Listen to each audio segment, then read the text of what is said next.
প্রিয় শিক্ষার্থীরা, আজকে আমি তোমাদের সামনে উপস্থিত হয়েছি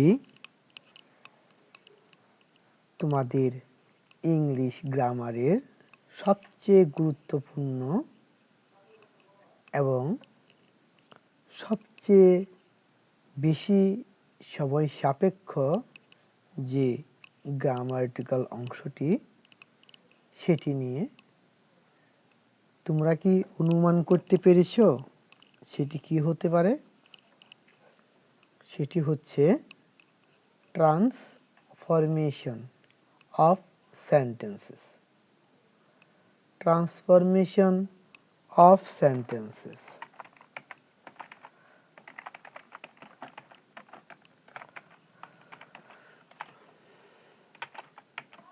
ট্রান্সফরমেশন অফ সেন্টেন্সেস এই কথাটি বললেই আমরা বুঝতে পারি যে একটি সেন্টেন্সকে এক রূপ থেকে রূপান্তর করে অন্য একটি সেন্টেন্সে তৈরি করা, অর্থাৎ সেন্টেন্সকে এক রূপ থেকে অন্য রূপে নিয়ে যাওয়া। এটাকে অনেকে বলে changing sentence. Sentence transformation of sentences বলো আর চেঞ্জিং সেন্টেন্স বলো, বিষয়টি একই। এবং এইখানে তোমাকে মনে রাখতে হবে যে এখানে যখন আমরা সেন্টেন্স এক রূপ থেকে আরেক রূপে চেঞ্জ করব, তখন অর্থের কোনো পরিবর্তন হবে না। আমি তোমাদের এই বিষয়টি শুরু থেকে শেষ পর্যন্ত বোঝানোর জন্য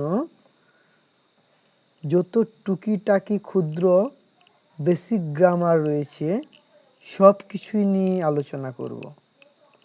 আমি এই গ্রামার অংশটিকে বাংলা ভার্সন এবং ইংলিশ ভার্সন দুটোতেই এটাকে তৈরি করব।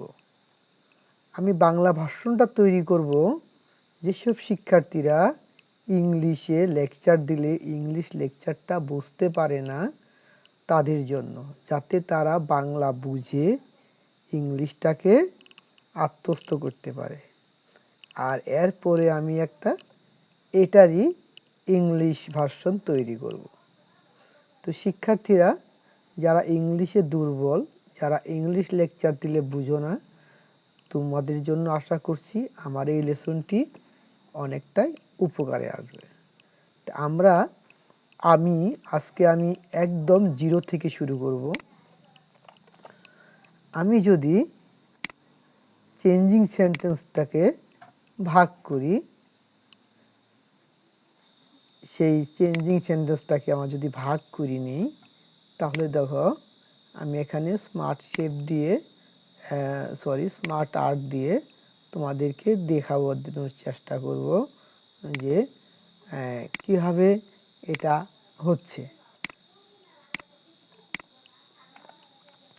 দেখো, এটা হচ্ছে চেঞ্জিং সেন্টেন্স। Changing sentence. তোমরা যদি এটাকে বলো ট্রান্সফরমেশন, তাহলেও ভুল হবে না। আমি ট্রান্সফরমেশনই ব্যবহার করব। ট্রান্সফরমেশনটাই সবচেয়ে বেশি অ্যাপ্রোপ্রিয়েট শব্দ। ট্রান্সফর্ম মানেই হচ্ছে রূপান্তর, আর চেঞ্জ মানেও পরিবর্তন। ইংলিশ এই গ্রামার অংশের জন্য ট্রান্সফরমেশনটাই ব্যবহার করা উত্তম। ট্রান্সফরমেশনটাকে আমরা যদি ভাগ করি, তাহলে দেখো ট্রান্সফরমেশনটা হবে, আমরা 6-7-এ যেটা করি সেটা হচ্ছে এক রকমের, আর 9-10-এ গিয়ে যেটা করি সেটা একটু অন্য রকমের। কীভাবে? আমরা যখন 6-7-এ করি তখন শুধুমাত্র এক্সপ্রেশনাল সেন্টেন্সগুলিকে চেঞ্জ করে থাকি। কোনো কোনো ক্ষেত্রে 2-1টি ভয়েস চেঞ্জও করা লাগতে পারে। আবার কোনো কোনো ক্ষেত্রে ডিগ্রিটাও চলে আসে।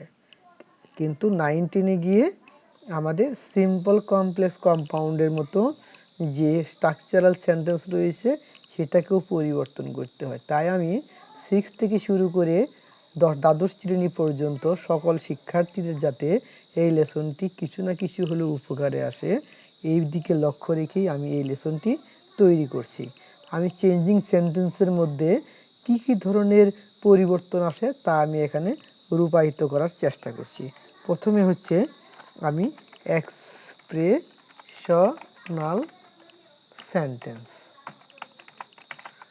এক্সপ্রেশনাল সেন্টেন্সগুলোকে পরিবর্তন করতে হয়। এক্সপ্রেশনাল সেন্টেন্সগুলি কি কি আমি এরপরেই আলোচনা করব। 2 নম্বর হচ্ছে স্ট্রাকচারাল সেন্টেন্স।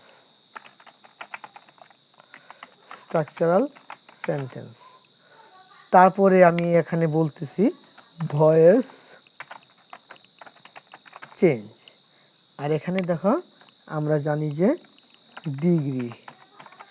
ডিগ্রি এই 4টা জিনিসকেই আমরা এখানে পরিবর্তন করে থাকি। ঠিক আছে? দেখো প্রিয় শিক্ষার্থীরা, আমাদের 6, 7, 8-এ 5টি সেন্টেন্স আসে পরীক্ষায়।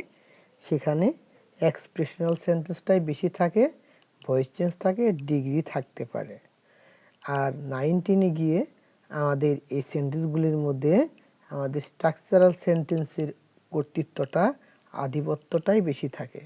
আর 2-1টি ভয়েস থাকে, 2-1টি ডিগ্রি থাকে, আর 2-3টি এক্সপ্রেশনাল সেন্টেন্স থাকে। এই নিয়ে আমাদের 19-এ 10টি ট্রান্সফরমেশন সেন্টেন্স করতে হয়, আর 6, 7, 8-এ 5টি করতে হয়। তো আমরা দেখব যে এক্সপ্রেশনাল সেন্টেন্সটা আসলে কি।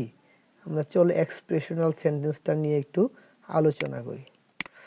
আমরা দেখতে পাই যে এক্সপ্রেশনাল সেন্টেন্স হচ্ছে যে সেন্টেন্সগুলি আমরা বিভিন্ন পরিবেশে বিভিন্ন সময়ে আমাদের মনের ভাব প্রকাশ করে থাকি বিভিন্নভাবে।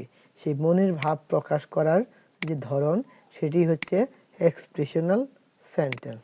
আমরা এখন একটু এক্সপ্রেশনাল সেন্টেন্স নিয়ে কথা বলবো। এক্সপ্রেশনাল সেন্টেন্স এক্সপ্রেশনাল সেন্টেন্সগুলি কি কি চলো আমরা একটু দেখি। এক্সপ্রেশনাল সেন্টেন্স হচ্ছে 5টি। আমরা সেন্টেন্সের সংজ্ঞাগুলি মুখে মুখে বলবো আর কাজগুলি হাতে হাতে করব। আমি এই সংজ্ঞাগুলি বা ডেফিনিশনগুলি এখানে লিখব না। তো আশা করছি তোমরা আমার কথা বুঝতে পারতেছো। আমি এখানে এক্সপ্রেশনাল সেন্টেন্সগুলো বোঝানোর চেষ্টা করছি। এক্সপ্রেশনাল সেন্টেন্স হচ্ছে 5 প্রকার। Assertive sentence. অ্যাসার্টিভ সেন্টেন্সকে কেউ বলে স্টেটমেন্ট, আমরাও বলি স্টেটমেন্ট, অর্থাৎ বর্ণনা। অ্যাসার্ট মানে হচ্ছে বর্ণনা করা, অ্যাসার্টিভ বর্ণনামূলক, স্টেটমেন্ট মানে বর্ণনা। এই যে বর্ণনা, আমরা যখন কোনো কিছু করি অথবা করি না, আমরা কোনো দিকে বা কোনো বিষয়ে যখন কোনো কিছু বর্ণনা করি অথবা বর্ণনার মধ্যে সেটা হাবোধক বর্ণনা বা নাবোধক বর্ণনা উভয়ই হতে পারে, আর অ্যাফার্মেটিভ বর্ণনা হতে পারে, নেগেটিভ বর্ণনা হতে পারে, সবই অ্যাসার্টিভ সেন্টেন্স। আর হচ্ছে এরপরেটা হচ্ছে ইন্টারোগেটিভ সেন্টেন্স। ইন্টারোগেটিভকে বলা হয় কোশ্চেন। হ্যাঁ, কোশ্চেন্স মানে হচ্ছে প্রশ্ন করা। ইন্টারোগেট মানে হচ্ছে জিজ্ঞাসাবাদ করা। ইন্টারোগেটিভ হচ্ছে জিজ্ঞাসাবাদমূলক বা প্রশ্নবোধক সেন্টেন্স বলা হয়। আমরা এক কথা বলি কোশ্চেন। আর এটাকে বলি হলো ইম্পারেটিভ সেন্টেন্স। এই ইম্পারেটিভ সেন্টেন্সের মধ্যে অনেক কিছু থাকে। সেখানে থাকে অর্ডার মানে আদেশ থাকে, কমান্ড মানে আদেশ থাকে, কমান্ড মানেও আদেশ, কমান্ড আদেশ থাকে। তারপরে আরও থাকতে পারে রিকোয়েস্ট থাকতে পারে, রিকোয়েস্ট থাকতে পারে। সেখানে ফরবিড থাকতে পারে, ফরবিড থাকতে পারে মানে নিষেধ করা থাকতে পারে, সাজেস্ট থাকতে পারে, আবার এখানে তোমার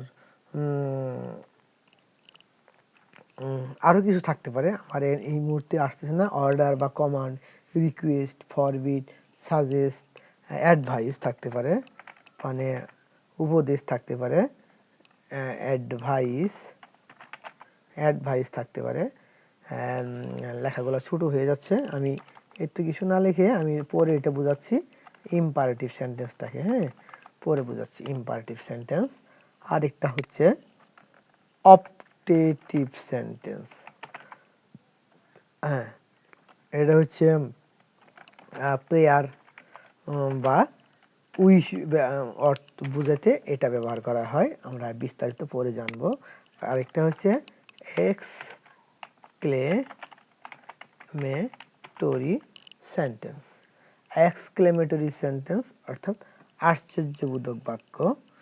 এরকম আমাদের এই সেন্টেন্সগুলি এর মধ্যে দেখো অ্যাসার্টিভ, যে সেন্টেন্স দ্বারা বা সেই সেন্টেন্স দিয়ে আমার যে বক্তব্য দিয়ে আমাদের মনের যে কোনো ভাব প্রকাশ পায়, যেটা বর্ণনামূলক, অথবা যে সেন্টেন্স দ্বারা কোনো কিছু বর্ণনা করা বোঝায়, তাকে বলা হয় অ্যাসার্টিভ সেন্টেন্স। আর ইন্টারোগেটিভ সেন্টেন্স, যে সেন্টেন্স দিয়ে কোনো কিছু জিজ্ঞেস করা বোঝায়, প্রশ্ন করা বোঝায়, সেটিকে বলা হয় ইন্টারোগেটিভ সেন্টেন্স। আর ইম্পারেটিভ সেন্টেন্স দ্বারা 5টা বিষয় বোঝাবে: আদেশ, উপদেশ, পরামর্শ, অনুরোধ, নিষেধ। আরেকটা আছে 6 নম্বর, প্রস্তাব। আদেশ, উপদেশ, নিষেধ, পরামর্শ, অনুরোধ আর হচ্ছে প্রস্তাব। এই কয়টা বিষয় এই ইম্পারেটিভ সেন্টেন্স দিয়ে বোঝাবে। আর অপটেটিভ সেন্টেন্স দিয়ে বোঝাবে হচ্ছে মানুষের কোনো প্রার্থনা, কারো প্রতি, কারো জন্য সৃষ্টিকর্তার নিকট প্রার্থনা। আমরা যখন কারোর জন্য সৃষ্টিকর্তার নিকট প্রার্থনা করি, সেগুলি হয় অপটেটিভ সেন্টেন্স। আবার আমরা যদি কারোর জন্য শুভকামনা প্রকাশ করি, কারো কোনো কাজে শুভকামনা আমরা যদি জানাই, সেটাও অপটেটিভ সেন্টেন্স। আর এটা হচ্ছে এক্সক্লেমেটরি সেন্টেন্স। এক্সক্লেমেটরি সেন্টেন্স হচ্ছে আমরা যখন আনন্দিত হয়ে, অথবা দুঃখিত হয়ে, অথবা লজ্জিত হয়ে, অথবা কোনো কিছু দেখে হতবাক হয়ে কোনো সেন্টেন্স প্রকাশ করি, কোনো মনোভাব প্রকাশ করি, তখন সেটা হয়ে যায় এক্সক্লেমেটরি সেন্টেন্স। আমরা প্রত্যেকটাই আজকে এখানে জানার চেষ্টা করব। আমাদের এটার উপরে আরেকটা লেসন আছে, সেই লেসনটা তোমরা দেখে নিবা। সেটা হচ্ছে সেন্টেন্স অ্যান্ড ইটস ক্লাসিফিকেশন। আমি এখানে ক্লাসিফিকেশন আর করব না, এখানে আমি ট্রান্সফরমেশনের দিকে যাচ্ছি। আমি এখন অ্যাসার্টিভ সেন্টেন্সটাকে এখানে নিয়ে আসবো। অ্যাসার্টিভ সেন্টেন্সটাকে নিয়ে এসে আমি তোমাদের বুঝাবো এটা কিভাবে আমরা করতে চাচ্ছি বা আমরা কেন এটা করি। দেখো, অ্যাসার্টিভ সেন্টেন্স আমরা পড়লাম। অ্যাসার্টিভ সেন্টেন্স হচ্ছে অ্যাসার্টিভ সেন্টেন্স। অ্যাসার্টিভ সেন্টেন্স দুই প্রকার, একটি হচ্ছে এফারমেটিভ আর একটি হচ্ছে নেগেটিভ। Negative, affirmative, negative. আমরা যখন ট্রান্সফরমেশন করতে যাই, প্রথমেই আমাকে যে এক্সপ্রেশনাল সেন্টেন্সগুলি রয়েছে 5টি, তার মধ্যে প্রথমেই আমাকে এই অ্যাফারমেটিভ থেকে নেগেটিভটা জানা ভালো, এটা সহজ। আমরা সবসময় সহজ থেকে কঠিনের দিকে যাব। দেখো, আমি আগের লেসনে যাই একটু। আমরা যখন ট্রান্সফরমেশন করব, তখন আমাদের যে ইয়েটা হবে,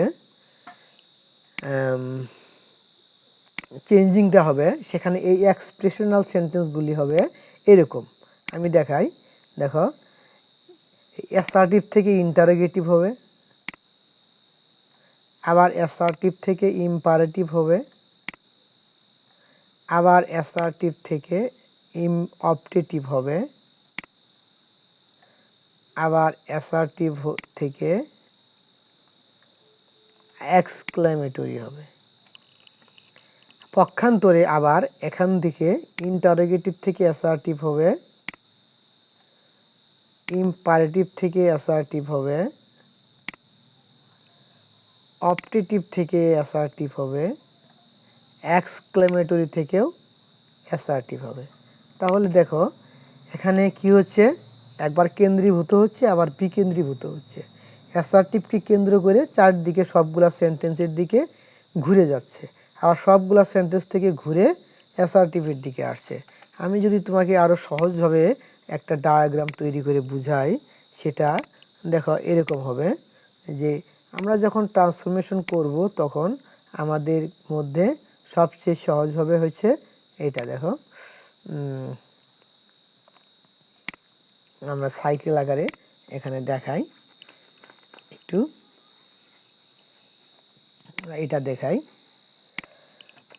দেখো এটা হচ্ছে অ্যাসার্টিভ, অ্যাসার্টিভ, আর এটা হচ্ছে ইন্টারোগেটিভ,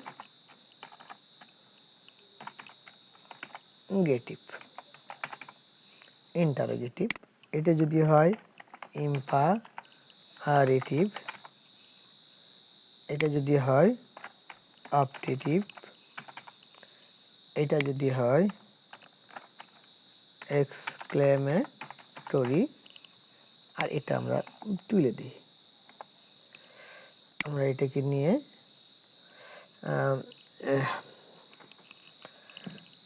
দেখো তাহলে আমাদের এখানে আর দেওয়া হয় নাই অ্যাসার্টিভ। তাহলে হচ্ছে এখানে আমাদের কি হচ্ছে, দেখো অ্যাসার্টিভ থেকে এদিকে যাবে ইন্টারোগেটিভের দিকে, অ্যাসার্টিভ থেকে ইম্পারেটিভের দিকে যাবে, অ্যাসার্টিভ থেকে অপটেটিভের দিকে যাবে, অ্যাসার্টিভ থেকে এক্সক্লেমেটরির দিকে যাবে, আবার ভাইস ভার্সা, মানে এদিক ওদিক করে যেটা বিপরীত ক্রমে যেটা করা হয় উল্টার দিকে, এক্সক্লেমেটরি থেকে আবার অ্যাসার্টিভ দিকে যাবে, অপটেটিভ দিক থেকে আবার অ্যাসার্টিভের দিকে যাবে, আবার ইম্পারেটিভ থেকে অ্যাসার্টিভের দিকে যাবে, ইন্টারোগেটিভ থেকে অ্যাসার্টিভের দিকে যাবে। এভাবে আমাদের চেঞ্জিং সেন্টেন্সগুলো করতে হবে। একবার আমরা অ্যাসার্টিভ থেকে ইন্টারোগেটিভ করব, আবার ইন্টারোগেটিভ থেকে অ্যাসার্টিভ করব। এখন আমি অ্যাসার্টিভ সেন্টেন্সটিকে আবার দুই ভাগে ভাগ করা হয়, অ্যাফার্মেটিভ, নেগেটিভ। এখানে আবার আমাদের করতে হবে এইভাবে, যে আমাকে এইভাবে করতে হবে, অ্যাফার্মেটিভ থেকে একবার নেগেটিভ করতে হবে, এরপরে নেগেটিভ থেকে অ্যাফার্মেটিভ করতে হবে। এটা করার পরে আমরা ওই আগে যেটা দেখালাম ওইটার দিকে যাব। তাহলে অ্যাফার্মেটিভ থেকে নেগেটিভ করা মানে হা বোধক থেকে না বোধক করা, এটা আমাদের আগে শিখতে হবে। আর হা বোধক থেকে না বোধক করা মানে হচ্ছে আমাকে অর্থের কোনো পরিবর্তন করা যাবে না, অর্থের পরিবর্তন না করে আমাকে এসব করতে হবে। তাহলে আমাদের এখানে করতে গেলে আমাদের প্রথমে কিছু রুলস শিখতে হবে। রুলসগুলা শেখা শেষ হলে আমরা দেখব রুলসের বাইরে কি কি থাকে সেগুলা নিয়ে কথা বলবো। আজকে আমরা শুধুমাত্র একটি রুলস নিয়ে কথা বলবো। আমার লেসনটা বড় হয়ে যাচ্ছে, এই রুলসটা নিয়ে একটু কথা বলবো, রুলসটা নিয়ে কথা বলবো, রুলসটা নিয়ে এক্সারসাইজ করবো এবং কিছু এক্সারসাইজ তোমাদের জন্য দিয়ে দিব, দেখি তোমরা পারো কিনা। ঠিক আছে, আমরা দেখি এখানে আমাদের নিয়মটা দেখি একটু। দেখো আমি একটা ছক করেছি এখানে। এই ছকটা হচ্ছে এরকম যে এখানে অ্যাফার্মেটিভ থেকে নেগেটিভ করতে গেলে এটা হচ্ছে আমাদের কিওয়ার্ড। দেখো আমরা যখন কোনো কাজ করতে যাই তখন প্রথমে ওই কাজটা করতে গিয়ে কিছু বিষয় চিহ্নিত করি, ওই বিষয়গুলোকে সামনে রেখে আগাই। একজন রুগী যখন একজন ডাক্তারের কাছে যায় তখন ডাক্তার রুগীর কিছু লক্ষণ দেখে, সেটা চোখ, নাক, জিহ্বা, গলা, হাতে পালস মাপে, জ্বর মাপে, এসব দেখে রুগীর রোগ নির্ণয় করে এবং তারপরে তার জন্য প্রতিকারের ব্যবস্থা করে। আমরা যখন একটা সেন্টেন্সকে দেখব তখন ওই সেন্টেন্সটির মধ্যে কিছু লক্ষণ দেখব, সেই লক্ষণগুলো দেখে আমাকে কি করতে হবে সেটা ভাবতে হবে। আমরা যখন কোনো সেন্টেন্সকে অ্যাফার্মেটিভ থেকে নেগেটিভ করতে আমরা নির্দেশনা পাবো, আমরা যখন বাইক সেন্টেন্সের মধ্যে দেখব সেন্টেন্সের পাশে লেখা আছে নেগেটিভ করো। যেমন আমি এখানে তোমাকে একটা সেন্টেন্স এখানে দেখাচ্ছি, যে এখানে তোমাকে একটা সেন্টেন্স আমি এখানে লিখে দেখাচ্ছি, যে সেন্টেন্সটা হচ্ছে এরকম যে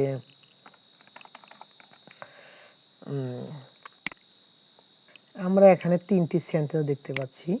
এই সেন্টেন্সের পাশে যদি এইভাবে ব্র্যাকেটে লেখা থাকে নেগেটিভ, এইভাবে লেখা থাকে, অথবা এখানে যদি আমাদের এখানে ব্র্যাকেট দিয়ে লেখা থাকে যে নেগেটিভ উইথআউট চেঞ্জিং মিনিং,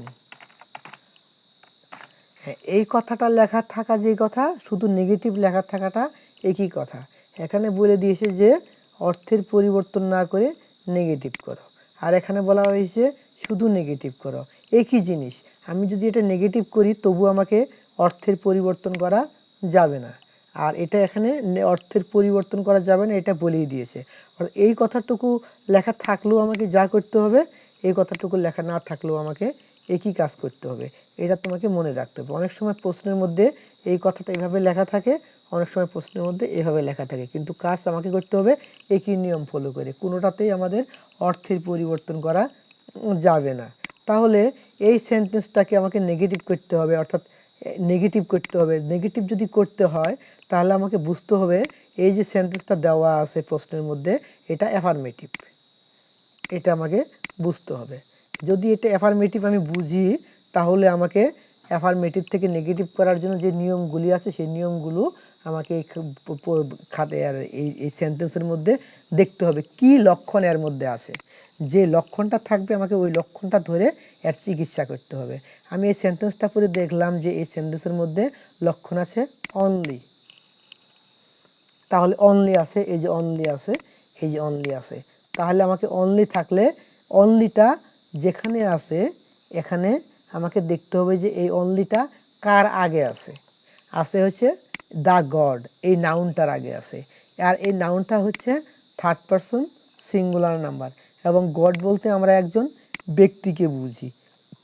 যদি আমরা অনলিকে যার আগে বসতে দেখব, যে শব্দের আগে, যে নাউনের আগে আমরা বসতে দেখব, যে শব্দের আগে বসতে দেখব, সেই শব্দটা যদি ব্যক্তি হয় তাহলে এই যে দেখো নান বাদ ব্যবহার করতে হয়। এই শব্দটি, এই যে অনলির যে শব্দটির আগে বসছে সেই শব্দটাকে নির্দেশ করবে। তোমাকে আমি ক্লিয়ার করে বলি যে অনলি বা অ্যালন যদি নাউনকে নির্দেশ করে, আমরা অ্যালনটা নিয়ে একটু পরে কথা বলি, আমরা অনলি নিয়ে কথা বলি। অনলিটা যার আগে বসবে, অর্থাৎ যে নাউনের আগে বসবে সেই নাউনকেই বুঝাবে। আর অনলি দ্য গড বলতে বোঝানো হয়েছে শুধু god, can know the infinity, ভাগ্য, শুধুমাত্র গডই ভাগ্য জানতে পারে। তাহলে দেখো এখানে শুধুকে শুধু গড, এই এই অনলিটা গডের আগে বসছে, ফলে এই অনলি দ্বারা গডকেই নির্দেশ করেছে। ফলে অনলি তোমাকে সবসময় মনে রাখতে হবে যে অনলি কার আগে বসেছে। অনলি দেখো কার আগে বসেছে। অনলি যদি অনলি এই শব্দটি কার আগে বসেছে, দা গডের আগে বসেছে। আবার এখানে অনলি কার আগে বসেছে, এখানে অনলি বসছে ফায়ারের আগে, এখানে অনলি কার আগে বসেছে, এই টেনের আগে। হ্যাঁ, তাহলে যার আগে বসবে তাকেই বুঝাবে। এটা ইয়াকে বুঝাইছে অনলিটা।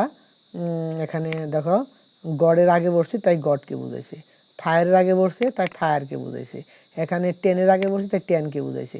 তাহলে এখানে বলা আছে দেখো ব্যক্তি নানবাট, নানবাট ব্যক্তি, অর্থাৎ অনলি দ্বারা যদি ব্যক্তিকে বোঝায় তাহলে এই অনলিটা তুলে দিয়ে এই জায়গায় আমাকে নানবাট ব্যবহার করতে হবে। আর যদি অনলি দ্বারা ব্যক্তিকে না বুঝে যদি বস্তুকে বোঝায়, এই যে বস্তু ফায়ার একটি বস্তু, তাহলে এই অনলিটা কেটে দিয়ে সেখানে আমাকে নাথিং বাট ব্যবহার করতে হবে।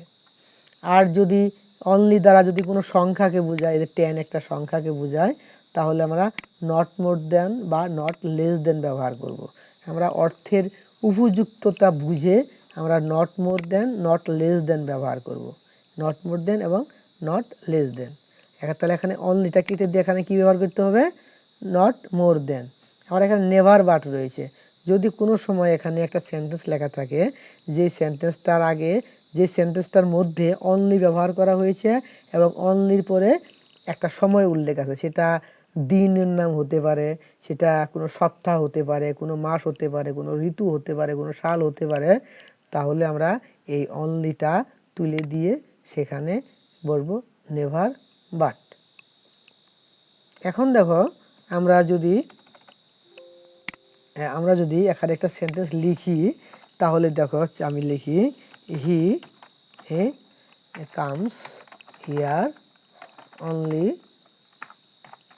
In winter. উইন্টার এই সেন্টেন্সটাকে বলা হলো যে এটাকে নেগেটিভ করো। তাহলে আমাকে কি করতে হবে এটা? তাহলে আমাকে এটা করতে হবে, আমি এটা উত্তরটা এখানে লিখে দিচ্ছি, আনসার লিখে দিচ্ছি। আনসারটা হবে কি? তাহলে দেখো অনলি দ্বারা, অনলি যদি কোনো নাউনের আগে বসে, সেই নাউনটা যদি হয় ব্যক্তি, তাহলে অনলিটা তুলে দিয়ে সেখানে বসবে কি? None but. নান বাট বসবে। তাহলে এটা হলো none but the God can know the infinity. Okay, হয়ে গেছে। আমরা এই সেন্টেন্সটা যদি করি, তাহলে আনসার কি হবে? Only the, only fire, fire হচ্ছে বস্তু, তাহলে কি হবে? Nothing but fire can ruin everything. আচ্ছা, এটা রুইন হবে, হ্যাঁ এটা রুইন হবে, এভরিথিং তো হয়ে গেছে। এটাকে যদি আমরা নেগেটিভ করি, তাহলে হবে কি হবে? Answer the boy weighs not not more than 10 kilos. Okay, then next দেখো এখানে এখানে অনলিটা এই যে উইন্টারের আগে বসছে, হ্যাঁ তাহলে আমাকে সময় বোঝানো হয়েছে হি কামস হিয়া আর নেভার বাট ইন উইন্টার। আমি যদি বাংলাতে বলি তাহলে হবে শুধু গড়ই ভবিষ্যৎকে বা ভাগ্যকে, অদৃষ্টকে জানতে পারে। আর এখানে হচ্ছে নান বাট বলতে হচ্ছে ছাড়া কেউ না। নান বাটের অর্থ হচ্ছে ছাড়া কেউ না, তাহলে হচ্ছে গড ছাড়া কেউই অদৃষ্টকে জানতে পারে না। এখানে দেখো শুধু আগুনই সবকিছু ধ্বংস করে দিতে পারে, এটার অর্থ হচ্ছে এটা। এটা বাংলায় এটাকে জন্য আমরা ট্রান্সফর্ম করলাম, তারপরে আমার জন্য এটা অর্থ বলতে গেলে nothing but fire can ruin everything. আগুন ছাড়া কিছুই, এই সব কিছুই ধ্বংস করে দিতে পারে না। এখানে বলছে যে ছেলেটির ওজন শুধু 10 কিলো, তাহলে এখানে ছেলেটির ওজন 10 কিলোর নট মোর দেন, বেশি নয়, ছেলেটির ওজন 10 কিলোর বেশি নয়। এখানে দেখো সে শুধুমাত্র শীতকালে আসে এখানে, তাহলে এখানে হবে সে শীতকাল ছাড়া আর কখনো এখানে আসে না। এই যে নেভার বাট, ছাড়া কখনো, এটা ছাড়া কখনো, নেভার বাট ছাড়া কখনো, আর এটা হচ্ছে বেশি নয়, তাহলে সে শীতকাল ছাড়া কখনো এখানে আসে না। এই হচ্ছে আমাদের এই একটি নিয়ম। এখন আমি তোমাদেরকে একটু অ্যালোন নিয়ে কথা বলবো। দেখো এখানে অ্যালোন শব্দটা, অ্যালোন মানে হচ্ছে একা। অনলি দ্বারা আমি তোমাকে বলি, এটাকে এখানে একটু মনে রাখার চেষ্টা করবে তোমরা। অনলি দ্বারা দেখো আমি দেখাচ্ছি, অনলি দ্বারা এটাকেও বোঝায়, মানে ব্যক্তিকেও বোঝায়, বস্তুকেও বোঝায়। সরি, আমি একটু মুছে দিয়ে দাগটাকে ওই পাশ দিয়ে বুঝাই। এখানে দেখো ওই অনলি এই শব্দটি দ্বারা এই যে ব্যক্তিকেও বোঝাতে পারে, আবার এই বস্তুকেও বোঝাতে পারে, আবার এই সংখ্যাকেও বোঝাতে পারে, আবার এই সময়কেও বোঝাতে পারে। হ্যাঁ, কিন্তু তুমি সবসময় মনে রাখবা যে সবসময় মনে রাখবে যে এই যে এখানে যে আমরা, সরি এটা কাজ করতেছে না কেন? এখানে দেখো অ্যালন দ্বারা, শুধুমাত্র অ্যালন দ্বারা সবসময় ব্যক্তিকে বোঝায়। ফলে যে বাক্যের মধ্যে অ্যালন থাকবে সেই বাক্যে অ্যালন দ্বারা নিশ্চয়ই ব্যক্তিকে বোঝাবে। ওই ব্যক্তির আগে আমাকে নান ভার্ব ব্যবহার করতে হবে। ওই ব্যক্তির আগে আমাকে নান ভার্ব ব্যবহার করতে হবে। আমি একটু তোমাকে এখানে একটু উদাহরণ দিয়ে দেখাই যে নান ভার্ব কিভাবে তুমি ব্যবহার করবে। আমি একটা প্রশ্ন দেই, যে প্রশ্নটা হচ্ছে এরকম যে the old man leaves the big house alone. এভাবে বাক্যটা, সেন্টেন্সটা হতে পারে। আবার আমি যদি সেন্টেন্সটাকে এইভাবে লিখি,